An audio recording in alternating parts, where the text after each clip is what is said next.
Hello everybody, welcome to the session of General Paper on Teaching. So in this session we will be discussing some of the important MCQs on ICT, and these questions are the questions which were being asked in the previous year NET examinations. आप मुझे follow कर सकते हैं Unacademy पे unacademy.com/@jainamita। यहाँ पे आप मुझे अनअकैडमी पे फॉलो कर सकते हैं। टेलीग्राम पे फॉलो करने के लिए t.me/jainamita। My email ID is this. Also you can subscribe my channel on YouTube. So let's start with the first question. Binary equivalent of decimal number 35 is what? हमारे पास में एक नंबर दिया हुआ है 35, मुझे इसका बाइनरी इक्विवेलेंट निकालना है। 35 मतलब ये एक डेसिमल नंबर है, यहाँ पे जैसे कि गिवन है डेसिमल नंबर, तो डेसिमल नंबर का बेस कितना होता है 10 होता है। मुझे इसका क्या निकालना है बाइनरी इक्विवेलेंट। तो कैसे निकालेंगे, हम इसे किस तरह से सॉल्व करेंगे। 35 को 2 से डिवाइड करेंगे, उसके बाद में 2 8 ज़ा 16, अगेन रिमाइंडर इज़ 1, 2 4 ज़ा 8, रिमाइंडर इज़ 0, 2 2 ज़ा 4, रिमाइंडर इज़ 0, 2 1 ज़ा 2, रिमाइंडर इज़ 0, और फाइनली कंप्लीट करने के लिए 2 0 इज़ 1। ओके, तो ये हमारे पास में नंबर आए हैं, मतलब ये जो डेसिमल नंबर है इसे हमने कन्वर्ट किया है बाइनरी नंबर के अंदर। जब भी हम इस तरह का कन्वर्जन करते हैं उसके बाद आंसर हम हमेशा बॉटम टू टॉप फॉर्मेट में लिखते हैं। तो इस पर्टिकुलर का आंसर क्या होगा, it is 1 0 0 0 1 1। This is the answer. तो चलिए देखते हैं इन चारों में से कौन सा आंसर है। तो इन चारों में से जो आंसर आएगा इसका, that is 1 0 0 1 1। This is the correct answer for this question. Okay, let's go for the next question. The next question is, the decimal number 11 is larger than the hexadecimal number 11, and in the binary number this, the fractional part has decimal value this. तो हमारे पास में दो statements लिखे गए हैं, आपको बताना है इनमें से करेक्ट स्टेटमेंट कौन सा है। तो चलिए पहले स्टेटमेंट को देखते हैं कि डेसिमल नंबर है, तो डेसिमल नंबर है तो बेस कितना हो जाएगा 10 हो जाएगा। ये बड़ा है 11 जिसका बेस 16 है, हेक्साडेसिमल मतलब होता है 16। तो अब इसको सॉल्व करेंगे। सॉल्व करने का ऐसे क्वेश्चंस को तरीका ये होता है कि यहाँ पे आप लिख दीजिए 0, यहाँ मैंने माना 1, यहाँ मैंने माना 0, यहाँ मैंने माना 1। ठीक है, अब देखो कैसे सॉल्व करेंगे। ऐसे सॉल्व करेंगे 1 into 10 to the power 1 plus 1 into 10 to the power 0। इसको कैसे सॉल्व करेंगे, 1 into 16 to the power 1 plus 1 into 16 to the power 0। तो कितना हो जाएगा, 10 to the power 1 10 होता है, और एनीथिंग टू द पावर 0 वो कितना होता है, वो 1 होता है, तो ये 1 हो जाएगा। तो मतलब it is 11। 16 to the power 1 कितना होता है, 16 होता है, और 16 टू द पावर 0 कितना होता है, 1 होता है, तो ये कितना हो जाएगा 17। ओके, तो अगर मैं इस तरह से देखूं तो इसका जो आंसर आएगा it is what, it is 11, ये है 17। तो हम खुद ही देख सकते हैं कि जो बड़ा नंबर है वो बड़ा नंबर कौन सा है, डेफिनेटली 17 बड़ा नंबर है, 11 छोटा नंबर है। और यहाँ पे क्या लिखा है, the decimal number 11 is larger, ये बताया है कि ये बड़ा है, तो ये तो गलत स्टेटमेंट है, तो this is the wrong statement. अब पूछा है नेक्स्ट क्वेश्चन में, नेक्स्ट स्टेटमेंट में, in the binary number 111.101 the fractional part has decimal value as 0.625। तो अब इसको सॉल्व करेंगे, हमको इस पार्ट को भी सॉल्व करना है और इस पार्ट को भी सॉल्व करना है, और फिर देखना है इसका आंसर क्या होगा। ओके, तो चलिए इसे सॉल्व करते हैं।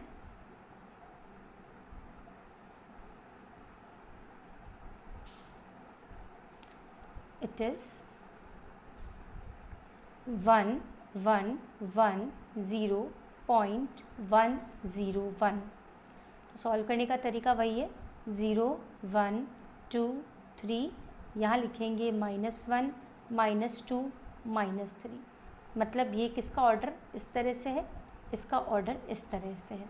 चलिए सॉल्व करके देखेंगे। It is 1 into 2 to the power 3 plus 1 into 2 to the power 2 plus 1 into 2 to the power 1 plus, ये तो ज़ीरो हो जाएगा ना, ज़ीरो वाला इसको नहीं लिख रहे हैं, 1 into 2 to the power -1 plus 1 into 2 to the power -3। Zero वाले को टर्म मैंने हटा दिए, तो ये कितना हो जाएगा 8 प्लस 2 टू द पावर 2 कितना होता है 4 plus 2 plus 1/2 plus 2 to the power -1 को ऐसे लिख सकते हैं ना 1/2, तो मैंने यहाँ 1/2 लिखा है प्लस 1/8। ये हो जाएगा 14 प्लस ये हो जाएगा 0.5 और ये कितना हो जाएगा, देखो 8 को 1 से डिवाइड करना है तो 8 1 ज़ा 8, 2 0, 8 2 ज़ा 16, 4 0 एंड 8 5 ज़ा 20, तो इट इज़ प्लस 0.125। ये हो जाएगा 14 प्लस 0.625।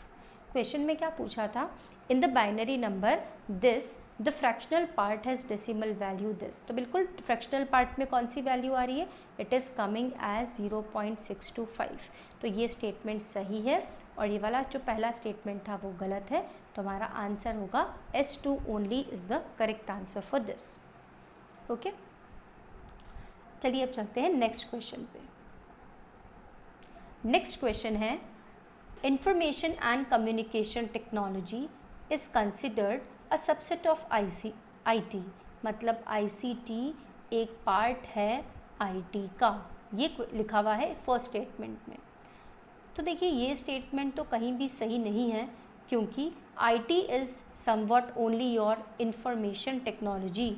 IT किसके लिए होता है, इंफॉर्मेशन टेक्नोलॉजी के लिए होता है, और ICT किसके लिए होता है, it is for information and communication technology.